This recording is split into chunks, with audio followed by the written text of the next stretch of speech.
Well, nag-umpisa na. Sabi ko nga, jump ball na.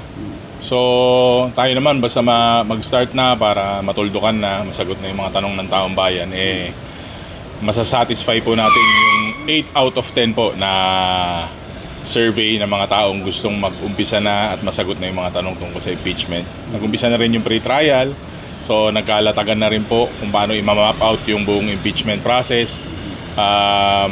Siyempre, ang gusto po natin, maayos din naman po yung buong trial. So, malaking bagay po. Good first step po for accountability itong nangyari.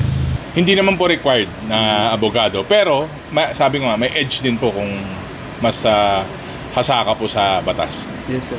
Kung sino po ang mapag-usapan po ng Senado na uupo, lahat naman po yung mga nandyan very much qualified po lahat. Pero sabi ko nga po, naghihimay po ako ng detalye, tinitignan ko po yung detalye.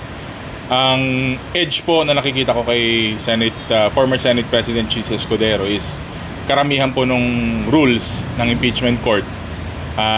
Malaki po yung ambag niya, saka malaki po yung naisulat niya. So, yun lang naman po.